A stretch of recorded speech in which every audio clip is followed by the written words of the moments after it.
that we have seen unfortunate suppression of pro-life groups throughout universities in Canada, campuses throughout the country, and this stifling of free speech allows the whole secrecy surrounding the practice of abortion to thrive. But one place where freedom and democracy are still valued is the Parliament of Canada. On behalf of my fellow parliamentarians in the pro-life caucus, I stand here today in solidarity with all of these pro-life Canadians in defense of our fundamental freedom to express the pro-life message in the public square. In the end, it doesn't surprise me that our opponents attempt to suppress pro-life messages because the truth is very powerful. Thank you very much, and I'd like to open it up to any questions from the members of the press that are here. I have a few questions, in fact. Alec Castonguay from Le Devoir, Mr. Bruinooge. What do you want from the government today? Are you pushing them for something, or do you want something from the federal government today?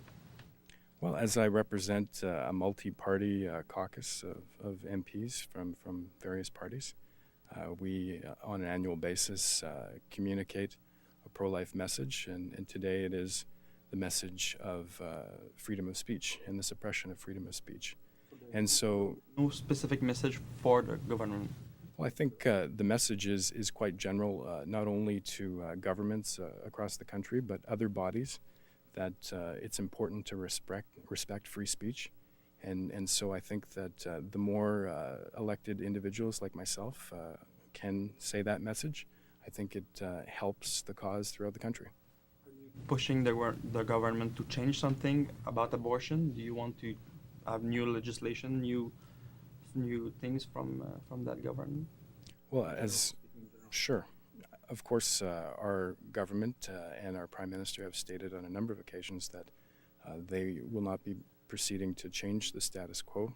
However, our position today is mostly focused on suppression of freedom of speech, and so that's the premise of this press conference. How many MPs are in the pro-life caucus?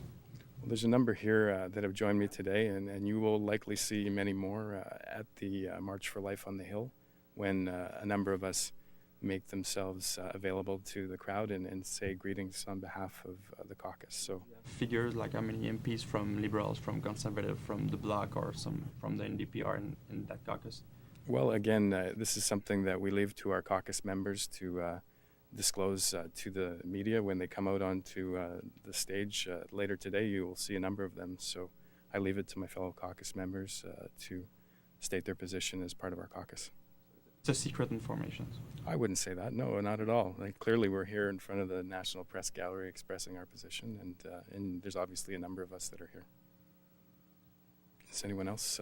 Advocating freedom of speech, how come there is sort of a secrecy of who's actually part of the pro-life caucus? Wouldn't it not be better to actually promote who's in it and sort of say we're not afraid to speak? I mean, well, clearly we're not afraid to speak. We're all here on stage and communicating our message. And the pro-life caucus is here now? Well, there's a number of others that I imagine you will see later today, and there are a number of them that are here, though.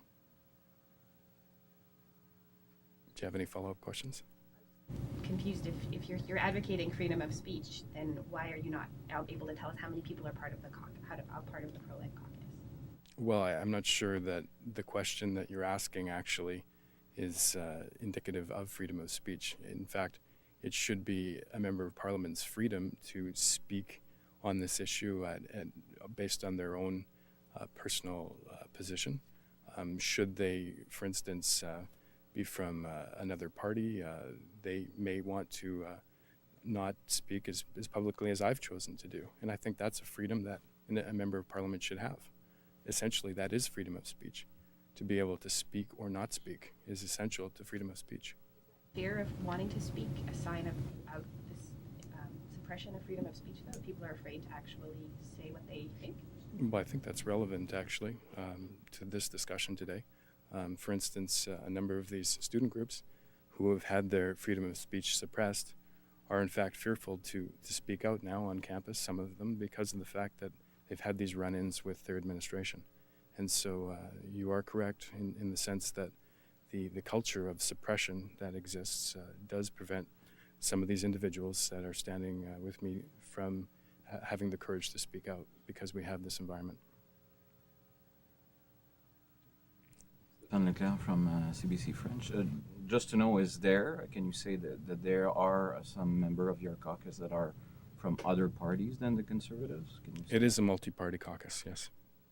members from the Liberals or from the Bloc or the NDP? That's correct. We don't have a particular membership list that is associated with our caucus. Whoever comes is welcome to come. It's an open door policy, and individuals are welcome from all parties. And I imagine you'll see a number of them speaking today in front of the Hill. Is the objective ultimately is to recriminalize abortion? Is it the goal, or in terms of legislation, or do you want changes for, let's say, for physicians to protect their conscience, like we've heard this morning, for instance? Do you propose legislation, or are you working on that?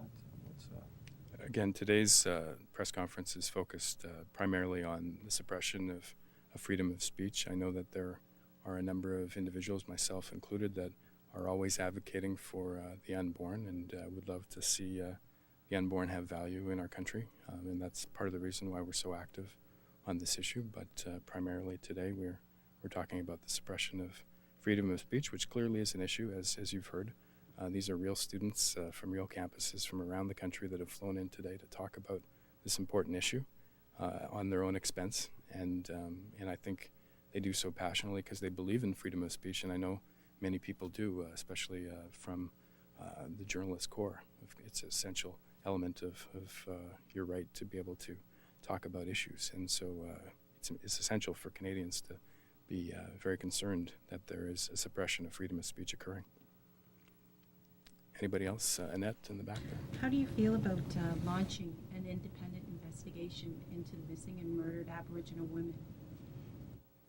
Well, of course, I'd like to today stick to the topic of suppression of freedom of speech. However, being an Aboriginal parliamentarian, of course, I do have concern for that issue that you spoke of, as a number of Western Canadians of Aboriginal descent have been lost over the years and have not been found. And many are concerned that they have been killed. And so that is very concerning to me personally. And I, again, would support any action to uncover that situation further. But I would, again, I guess just mostly focus today on the press conference topic. Do you have any questions in relation to that? Okay. Did anyone else have any questions?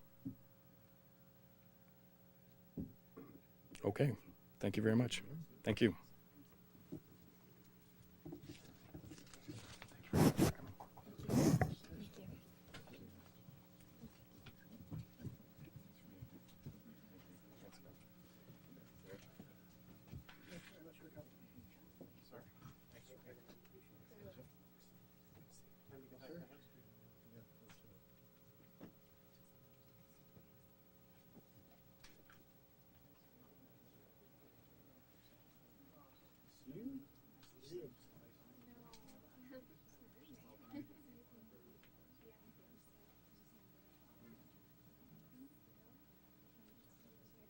Oh no, it's nice to be proud of it.